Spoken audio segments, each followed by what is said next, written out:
If you're a green card holder or planning to become one, you need to hear this.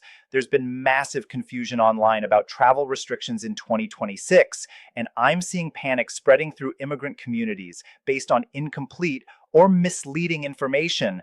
In the next few minutes, I'm going to give you the verified facts directly from official White House and Department of Homeland Security sources about what's actually happening with immigration policy right now. Whether you hold a green card, you're waiting for one, or you're trying to understand how the new travel restrictions work, this video will cut through the confusion and give you accurate, actionable information. Stay with me until the end because I'll also explain exactly what steps you should take to protect yourself and stay informed. Welcome back to Move to USA. I'm here to provide you with accurate, verified immigration information during a time when rumors and misinformation are spreading rapidly. Today, we're addressing one of the biggest concerns I've been hearing from our community: claims about a supposed freeze on green card holder travel. Let's start with the most important fact. Green card holders are not subject to a travel freeze. Let me repeat that clearly because this is crucial information. If you are a lawful permanent resident of the United States, you are explicitly exempted from the travel restrictions that took effect on January 1st, 2026. However, there are significant new immigration policies that went into effect, and it's critical that you understand what they actually say and who they actually affect. Let's walk through exactly what the White House announced, what official sources confirm, and what this means for different categories of immigrants and visa applicants, what the White House actually announced. On December 16th, 2025, President Trump issued Presidential Proclamation Tito 998 titled Restricting and Limiting the Entry of Foreign Nationals to Protect the Security of the United States White House. This proclamation took effect at 12:01 a.m. Eastern Standard Time on January 1st, 2026. This is a major expansion of immigration restrictions, but it's important to understand exactly what it does and doesn't do. The proclamation restricts entry to the United States by nationals of 39 countries, plus individuals traveling on Palestinian Authority issued travel documents, Congress.gov. This more than doubles the number of countries that were affected by an earlier travel ban issued in June 2025, which COVID-19 countries. The proclamation creates two categories of restrictions. First, there are full entry restrictions. 19 countries face full suspension, meaning nationals from these countries are barred from both immigrant and non-immigrant visa issuance. Congress.gov. These countries include Afghanistan, Burkina Faso, Burma, Chad, Republic of the Congo, Equatorial Guinea, Eritrea, Haiti, Iran, Laos, Libya, Mali, Niger, Sierra Leone, Somalia, South Sudan, Sudan, Syria, and Yemen, as well as individuals traveling on Palestinian Authority issued documents. Second, there are partial entry restrictions affecting 20 additional countries. For these nations, the restrictions suspend immigrant visa issuance and certain categories of non-immigrant visas, specifically B1, B2, FM, and J visas, for temporary visitors, students, and exchange visitors. Who is actually affected? This is where we need to be very precise about the language. The travel ban applies only to nationals of the impacted countries who are outside the United States on January 1st, 2026, and do not hold a valid visa on that date. PTOIC law. If you already had a valid visa before January 1st, 2026, that visa was not revoked. No visas issued before January 1st, 2026 at 12:01 a.m. EST have been or will be revoked pursuant to the proclamation U.S. Department of State. You can continue to use your existing valid visa for travel. Critical exemptions, green card holders. Now, let's address the most important exemption for many viewers. U.S. lawful permanent residents or green card holders are explicitly exempt from the full or partial restrictions regardless of nationality and can continue to travel and re-enter the U.S. visa verge. Let me be absolutely clear about what this means. If you hold a valid green card, you can travel outside the United States and return even if you are a national of one of the 39 restricted countries. The travel ban does not apply to you. Lawful permanent residents of the U.S. or green card holders are exempted from the travel restrictions Frederickson and Byron. This exemption is stated explicitly in the presidential proclamation and has been confirmed by multiple legal analysis sources, including major immigration law firms and government agencies. Important clarification about green card applications. However, there is a separate issue that affects people who are trying to get a green card, not people who already have one. U.S. Citizenship and Immigration Services, or USCIS, in a memo on Tuesday, said it would pause reviewing all pending applications for green cards, citizenship, or asylum from immigrants from 19 countries listed in a previous travel ban NPR. This processing pause is different from a travel restriction. It means that if you have applied for a green card and you are a national of one of these countries, USCIS has placed your application on hold for additional review. This affects pending applications, not people who already have their green cards. The December 2025 USCIS policy memorandum states that applications from nationals of the restricted countries will undergo enhanced review processes, potentially including re-interviews, and there may be re-reviews of previously approved applications for individuals from these countries who entered the U.S. on or after January 20th, 2021. New biometric requirements. While green card holders are exempt from the travel ban itself, there is one new requirement that affects all non-U.S. citizens, including lawful permanent residents. Starting December 26, 2025, new biometric entry-exit requirements went into effect. Green card holders from certain countries face enhanced screening and must now provide biometric data at every border crossing visa pix.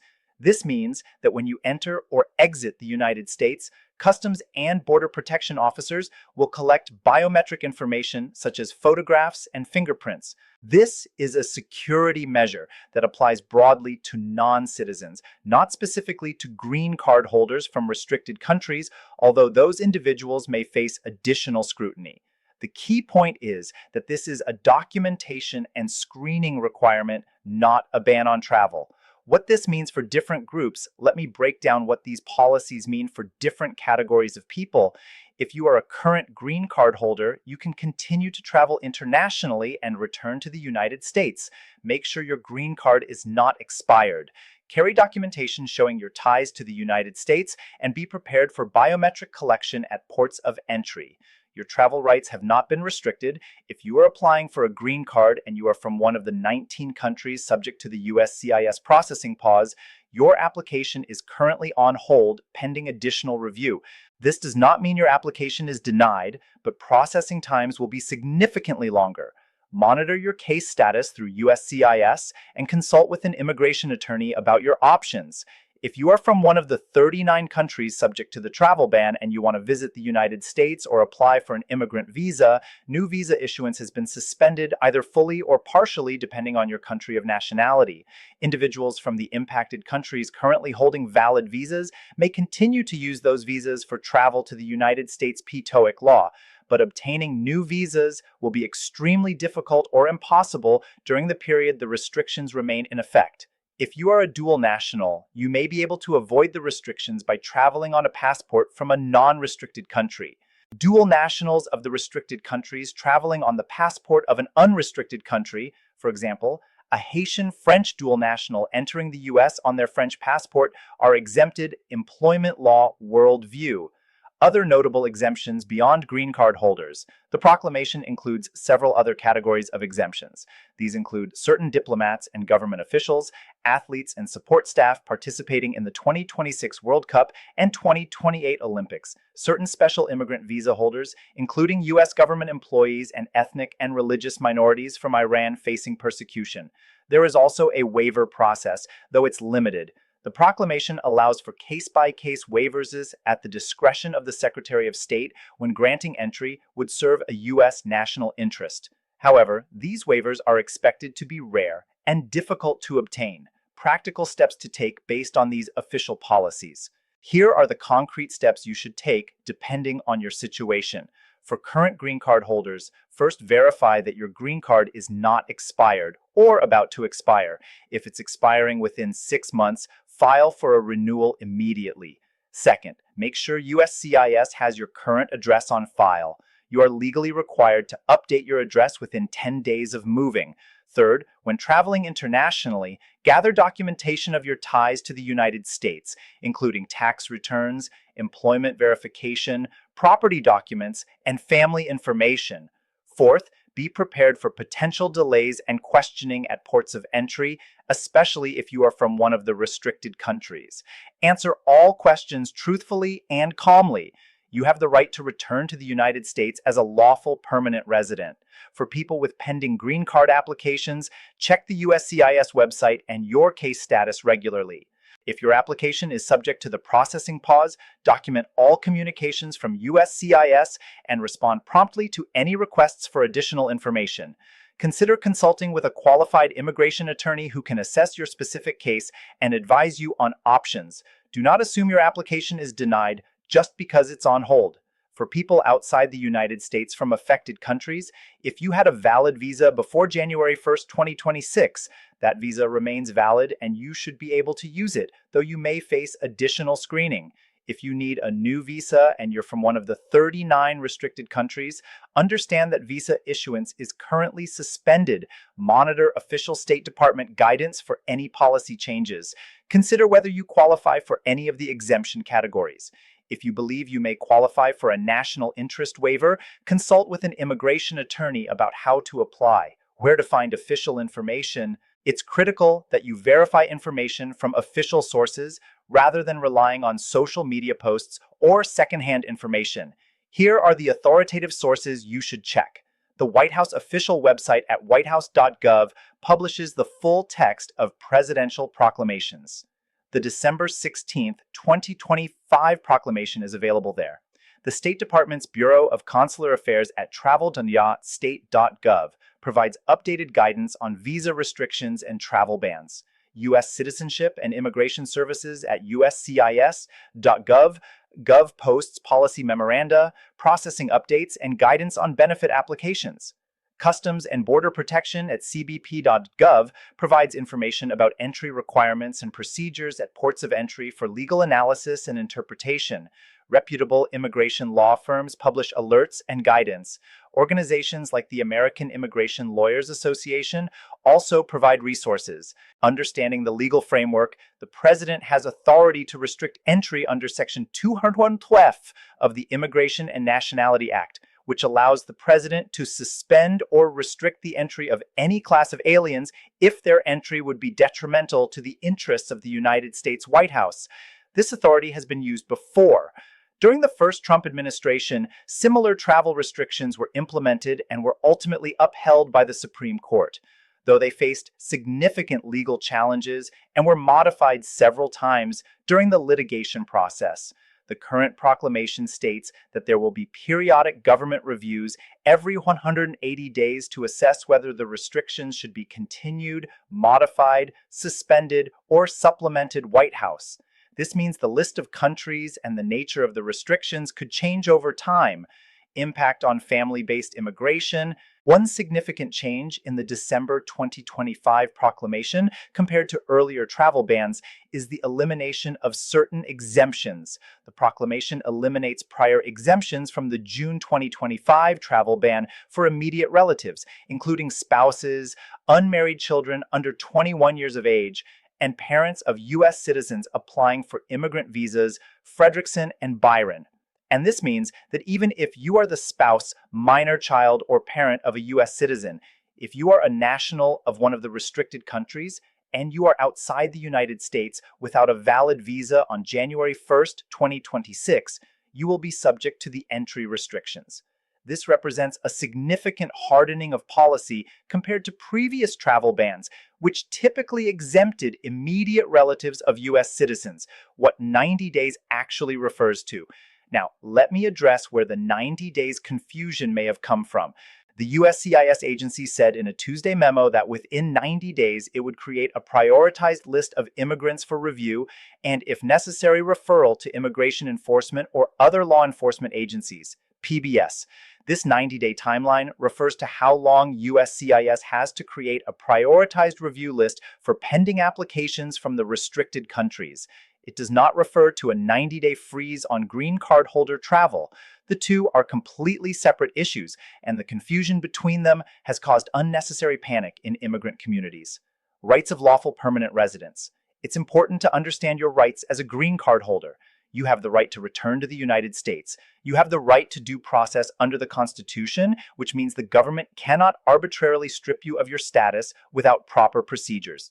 If you are questioned at a port of entry and an officer suggests you have abandoned your permanent residence or asks you to sign forms relinquishing your status, you have the right to request to speak with an attorney. You have the right to a hearing before an immigration judge. Do not sign any document you do not fully understand, and do not make statements that could be used against you without first consulting with legal counsel. Organizations like the American Civil Liberties Union, the American Immigration Lawyers Association, and various legal aid organizations often provide resources and sometimes emergency assistance during periods of heightened immigration enforcement.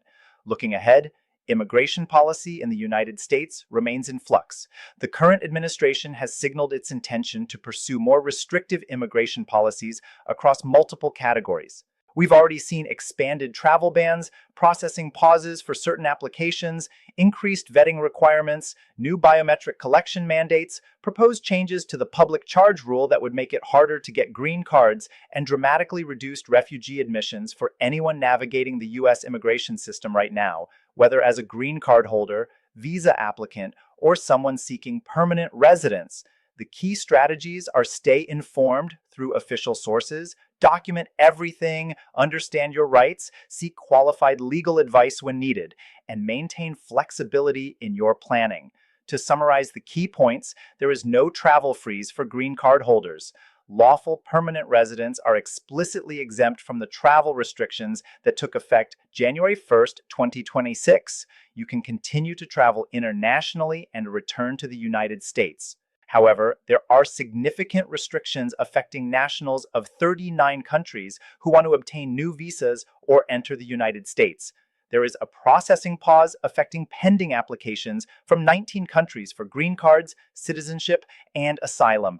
And there are new biometric requirements at all ports of entry that apply to all non-citizens, including green card holders. The immigration landscape is complex and policies are changing rapidly. That's exactly why this channel exists, to give you accurate, verified information from official sources so you can make informed decisions about your immigration status and your future. If you found this video helpful, please hit the like button and share it with anyone in your community who might be confused about these policies. Subscribe to Move to USA and turn on notifications so you don't miss critical updates as immigration policies continue to evolve. Check the description below for links to all the official government resources I mentioned, including the full text of the Presidential Proclamation, USCIS policy guidance, and State Department visa information. Remember, this video provides general educational information based on publicly available official sources as of February 2026. It is not legal advice and cannot substitute for consultation with a qualified immigration attorney about your specific circumstances. If you have individual concerns about your status or your travel, please speak with a professional who can give you personalized guidance. Your immigration status matters. Your rights matter and accurate information matters. Stay informed, stay prepared, and take care of yourself and your loved ones. I'll see you in the next update.